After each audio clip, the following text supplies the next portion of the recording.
How does the Word of God come to people? Well, in today's reading from Genesis, Abram, who was to become Abraham, understands the Word of God in a vision.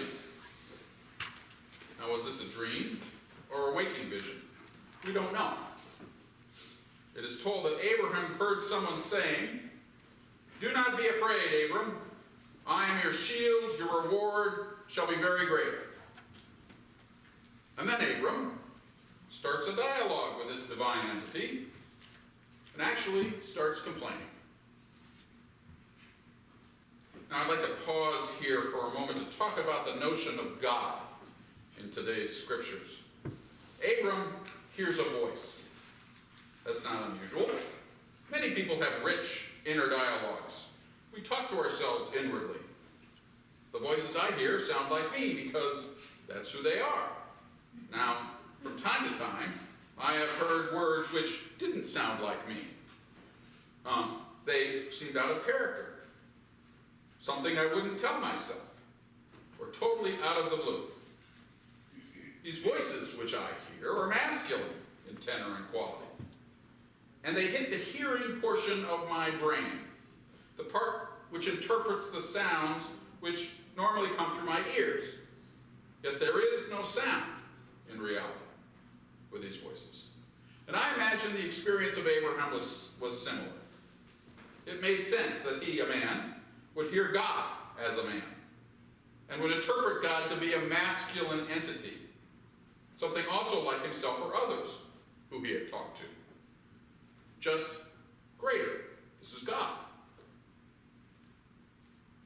So, Abram, though, starts to argue or complain to God, like he would to anybody else. This he did on more than one occasion.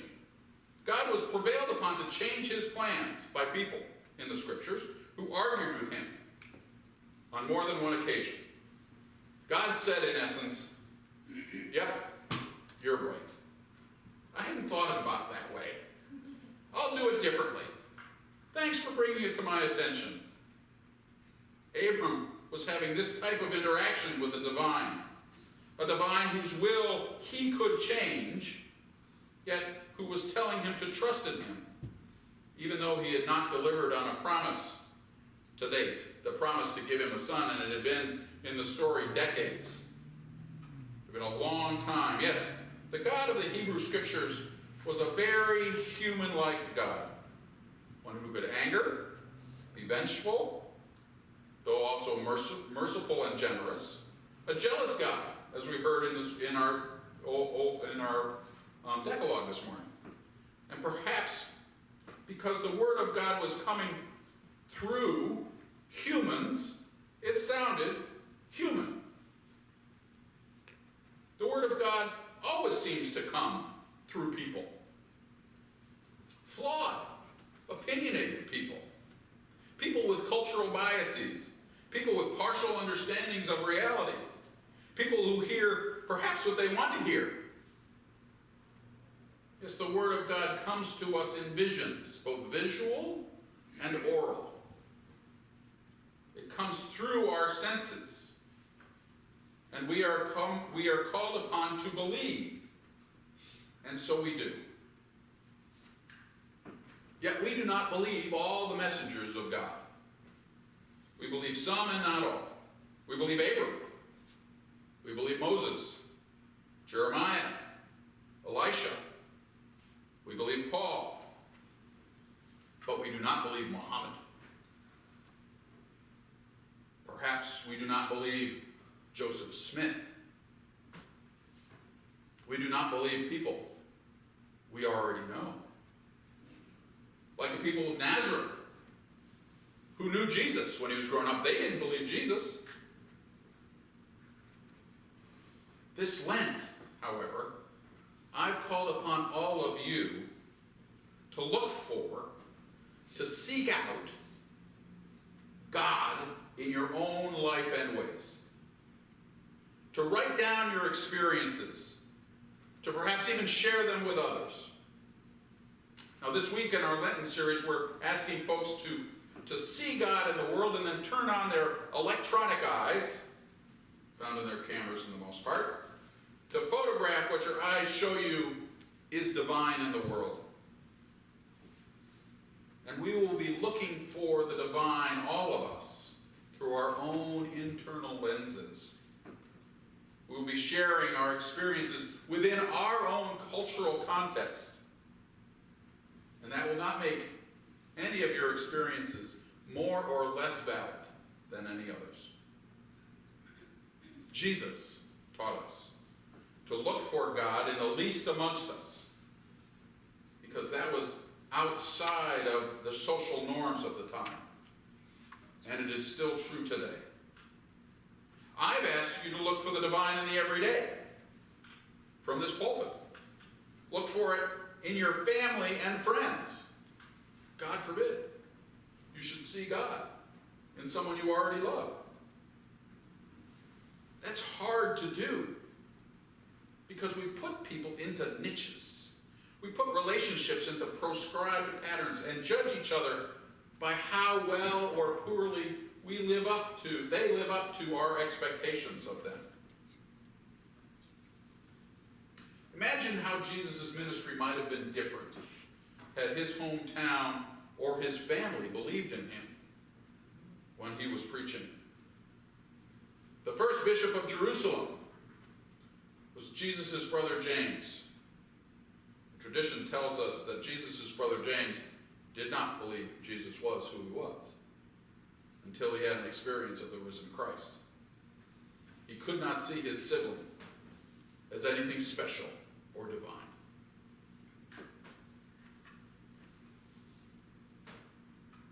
Our experience of the divine, just like our experience in the way we express ourselves in any portion of our life, gets better with practice. It gets better, too, when we do it together. Like a chorus, a community of faith that expresses spirituality together makes a fuller sound than each of us singing by ourselves. That harmony, and sometimes even dissonance, makes our life experiences richer. Let us continue to richen each other's lives by exploring our experience of God in our lives, by starting new ministries, by sharing our journeys together. And doing that takes faith. The faith talked about in both our readings from Genesis and in the Gospel. Abraham could have said, God, you had your chance. I trusted in you and you didn't deliver me a son. I'm done with you. Jesus, when he heard the news of from the Pharisees that Herod was after him, could have turned and run. But he had faith and a connection to God so that he knew that he need not live in fear. Today, when there's so much fear being driven to us by the media, by our politicians, in the Gospels, we hear we do not need to fear.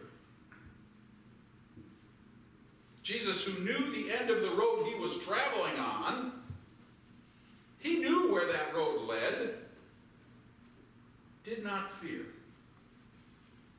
Even though he knew he had given up any notions for societal power, he trusted in God and just did the work he was appointed to do. He had people to make whole. He had people to love, to teach and to share with. He had God's grace to dispense and faith that his time had not yet come. Later, but not now. Attending to the experiences of the present is an act of faith. Worry and fear never led to the lengthening of a single day, nor the increase the measure of one's happiness. Faith however, being present to God in our lives has given multitudes peace. We know that as the peace of Christ. And what others know by their understanding of the divine. And we need to be courageous to walk in faith. And to better walk in faith, we need to practice our actions so that in time it becomes second nature, like breathing out or breathing in. Because in the end, it's just that simple.